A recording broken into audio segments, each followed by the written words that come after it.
prices to the moon. The beers them waiting for the crash coming real soon. But the OG consultant watching, he's seen it all before. Over 40 years in the game, he knows the real score.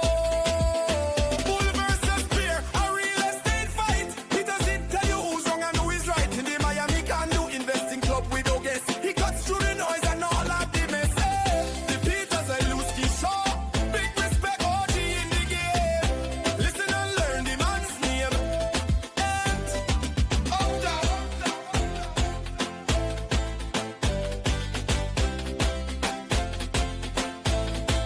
Peter Zalewski Show. Happy Wednesday, Miami. This is the Peter Zalewski Show, our 1-hour conversation I do every Wednesday with somebody I think you need to know. It doesn't matter if you're born and raised here, you've been living here for a while, or you're thinking about coming down here. I'm going to introduce you to somebody who needs to be on your radar, either for information, maybe for services provided, or even just a general breadth of what's going on in the South Florida condo market. And we got a special guest for you today. We're going to be talking to a litigator. Guy specializes in condo associations, both on the developer side as well as the association side. He's seen it all before. He was a named partner over at Greenberg Traurig. A little bit more than 20 years ago, he set up his own firm. No one else but Stevan Pardo. And Stevan, let me make sure I get the name of the firm right. Pardo, Jackson, Gainsbourg, and Shellowitz. You guys are located over in downtown Miami. Welcome to the Peter Zalewski Show, Stevan. Peter, thank you very much. I would want to correct one thing, which is that if I was a named partner at Greenberg Traurig way back when I was in the 1980s practicing law, I'd be retired by now. But I'm not retired, so I clearly was not a named partner. I'm too excited. I'm too excited to talk condo association litigation. You got me. I'm bouncing all over the walls. So 25 years ago, I created my own firm, founded that, and that I am a named partner of. So that he is a named partner. So I strike that from the record, Mr. Court or Mrs. Court Reporter. Good. Actually, your objection is sustained. So perfect. Listen, I love what I do, and I really am happy to be here with you because this is a fun time to talk about condos and basically South Florida and what's going on. Shoot away with questions. I would love to help you and any viewers that have questions about what's going on in South Florida in terms of from a construction side as well as safety side as well as the overall building of a property in South Florida. Yeah, fantastic, Stevan. For the rules of engagement for the audience, so they know what we're going to do is we're going to talk about you, then we're going to talk about your firm, Pardo Jackson.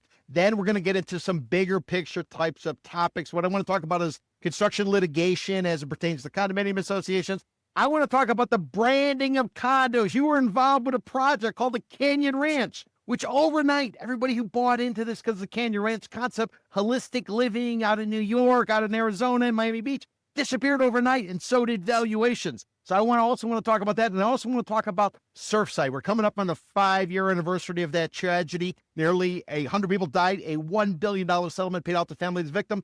I said at the time on CNBC, this was the equivalent, this generation's Hurricane Andrew, which happened back in August 1992, changed the world in Florida, and I am making the argument Surfside did that for the condo market. So I'm going to want to get your take on it. I'm also going to ask you, Stevan, at the end, compare and contrast maybe where we were 20 years ago when we went through that great boom and bust of 2002 to 2011. What's the same? What's different? And how do you think we're going to kind of navigate through that all? Does that sound like a working plan? Well, we got a lot of ground to cover. But all great. Oh, yeah. Well, I talk fast. Talk fast. Go. So I'll keep hitting you with it. Great. I'll try to keep up with your pace.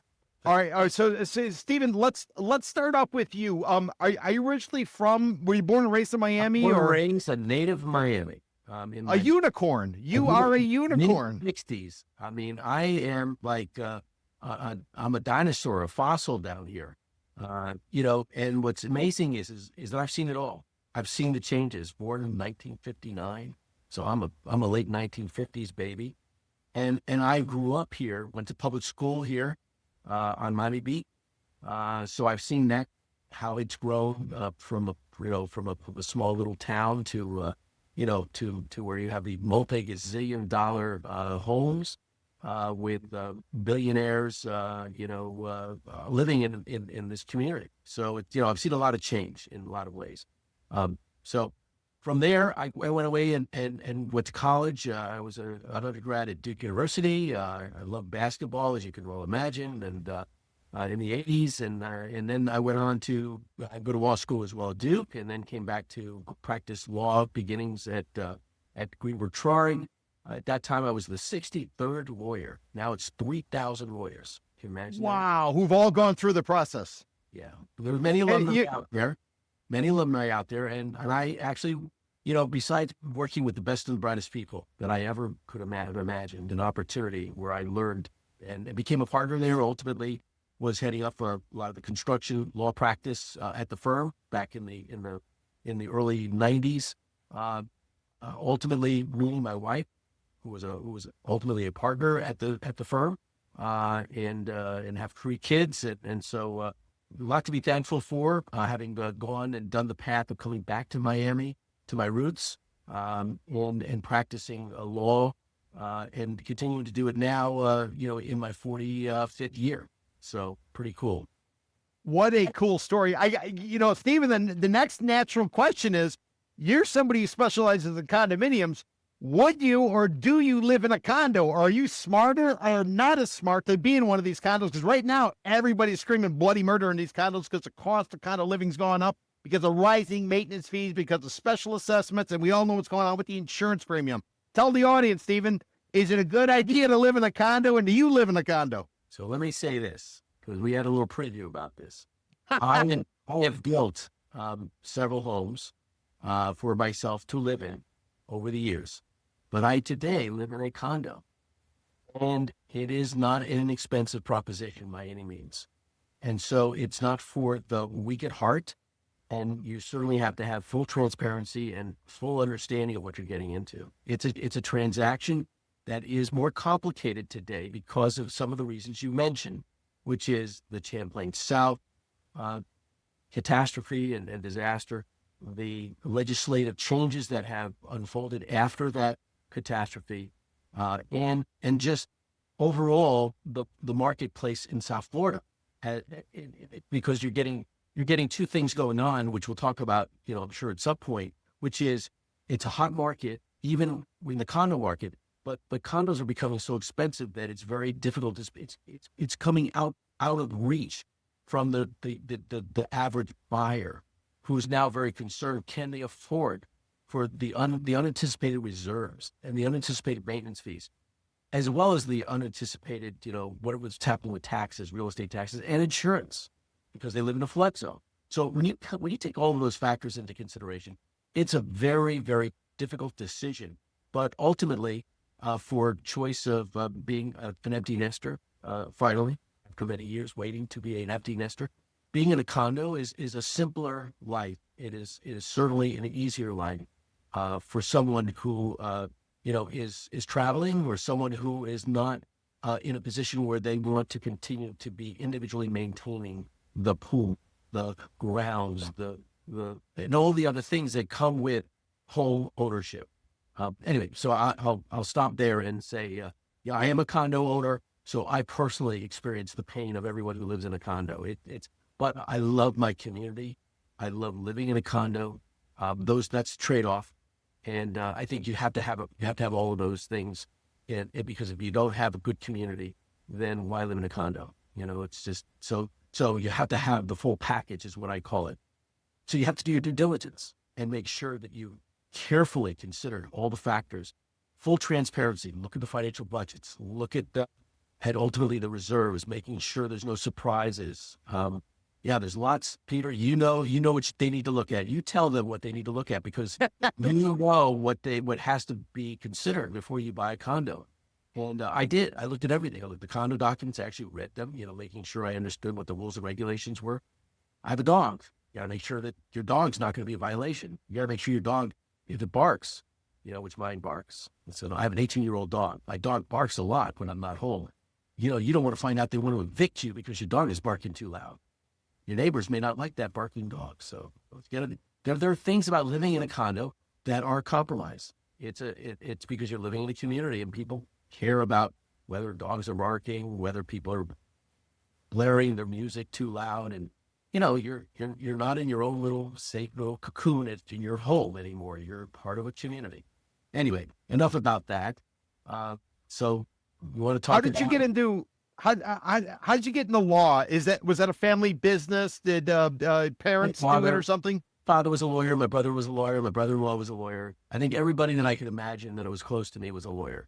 So there was a lot of reasons why I thought about going there. I was a debater in high school. I was a state champion in debate at my high school. Yeah, I was 1977, but it was an oratory, actually an oratory. What won and ultimately went on to nationals was government paperwork. It was a spoof. It was a satire on government paperwork. It was there was this, we didn't have the internet. We didn't have like the emails and the paperless. Everything was paper driven. So it was a different world we lived within back then. And it was a lot to make fun of because the paperwork was so overwhelming that we had storage spaces, not for digital, electronic, for information that was being stored, but for actually hard, scape document in boxes. That doesn't exist anymore. Everything is paperless. So it was a funny spoof at the time that we did. So anyway, so that's how I got into law. I worked at the White House during the Carter administration for about a year and a half. That was a big part of my life when I was at my end of my college career, and that was pretty cool working it. And it was only because Carter lost to Reagan that I ended up not becoming like one of those assistant press secretaries, but instead going to politics. But instead, I decided I better go to law school. It seemed like a safer choice at the time. So that's how I got to it. What a fascinating story. And then condos. How do you end up in the condo game? And let me tell everybody before you answer, I've made the argument for quite some time. Silicon Valley does technology. South Florida does condos. I think we're a laboratory. I think we're a venue where people from around the world come to play. They used to go to other places. You had Singapore, you had Hong Kong, you had Dubai, and you had Miami as crucial parts, which are pan-regional. You could pop in here. You could do whatever you could do. Maybe not necessarily was cool back home, but here you can come and do it. Now we've seen two getting taken off the board. You got Hong Kong because of the one country, two system when the Brits handed Hong Kong back to the Chinese, and that all kind of changed. Now we all saw the piercing of the bubble around Dubai because of what's going on with Iran. So now the questions about that. So in my opinion, you're basically down to two of these places like Singapore and Miami, but South Florida does condos. Silicon Valley does technology. How did you get into the condo game? Was this all pre-planned or did you sort of fall into it? Remember, everybody, Florida condo law created 1963. So understand that, the condo creation was started by a bunch of developers and people at the time that saw the opportunity for creating something that was more than just the co-ops of New York and something that was more independent living, but was consumer protection oriented. The concept of the Chapter 718 of the Florida statutes, which was a creation with the help of Alan Becker, who passed away a couple of years ago, and was the Becker Polycloth law firm. He saw the need for this type of legislation that would regulate how consumers would be protected in the creation of a condominium that would be a home in the sky. And it was an incredible opportunity for Miami to grow because we had only so much land.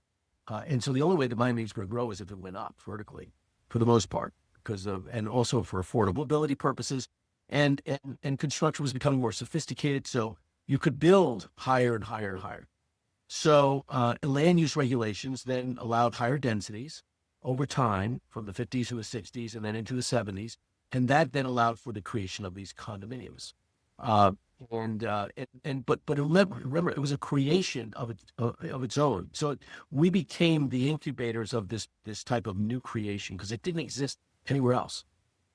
And others have modeled after Florida, from California to Texas, New York, not so much New York necessarily, but more about, if you go to any place else in the country, they've basically taken our condo statute and tried to model it. So that's number one. The way I got involved in it was that at Greenberg Traurig, we represented all the developers, the big developers of all these different communities, Williams Island, Turnberry, Related. And so the partners that I worked with early on, these were their clients. Greenberg Traurig was doing very sophisticated legal work in the community. There was only a handful of law firms locally here that could handle that kind of work. It wasn't a kind of community like it is today where you've got New York law firms basically with their Miami offices. That never worked down here. So Greenberg Traurig was a firm where the lawyers there were from prestigious, law firms. They were at the top of their class, and they were coming down to South Florida because they were recruited with the concept of being part of a New York style law firm. We worked every Saturday, Sunday, blah, blah, blah. So anyway, how I got into it was I worked for the developers. I closed out many of the buildings for George Perez and some of the people that worked under him who are now out there doing it on their own. I worked with Pedro Martin, the father of David Martin, who was doing a lot of the real estate transactions for many sophisticated developers at the time.